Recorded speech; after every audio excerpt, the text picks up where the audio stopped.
ಸಿಂಧು, ನೀನು ಮದುವೆಯಾಗಿ ನಿನ್ನ ಗಂಡನ ಜೊತೆ ಸುಖ ಸಂಸಾರದಲ್ಲಿ ಮುಳುಗಿ ಹೋದೆಯ. ಅನುರಾಗ ಸಂಭ್ರಮದಲ್ಲಿ ಸಂತೋಷವಾಗಿ ಇರುವೆಯ.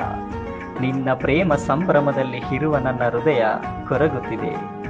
ನಿನ್ನ ಪ್ರೀತಿಯ ಒಲವು ತುಂಬಿದ ನನ್ನ ಮನಸ್ಸು ಪದೇ ಪದೇ ನಿನ್ನನ್ನು ನೆನಪಿಸಿಕೊಳ್ಳುತ್ತಿದೆ.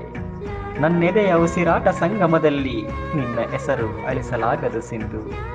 ನೀನು ನನ್ನ ಜೀವನದಲ್ಲಿ ನನ್ನ ಹೆಂಡತಿಯಾಗಿ ನನ್ನ ಜೊತೆ 100 ಕಾಲ ಜೀವಿಸಬೇಕು ಎಂದು ಆಸೆ ಕನಸುಗಳನ್ನು ಕಟ್ಟಿದ್ದೆ. ಆದರೆ ಆ ದೇವರು ನನಗೆ ಅವಕಾಶವನ್ನೇ ನೀಡಲಿಲ್ಲ. ನನ್ನ ಹೃದಯದ ಅರಮನೆಯಲ್ಲಿ ನಿನ್ನನ್ನು ರಾಣಿಯಾಗಿ ನೋಡಬೇಕು. ನಿನ್ನ ನಗು ಎಂದು ಬಾಡದ ಗುಲಾಬಿಯಂತೆ ಇರಬೇಕು ಎಂದು ಬಯಸಿದ್ದೆ. ಆದರೆ ಎಲ್ಲವೂ ವ್ಯರ್ಥವಾಯಿತೆ.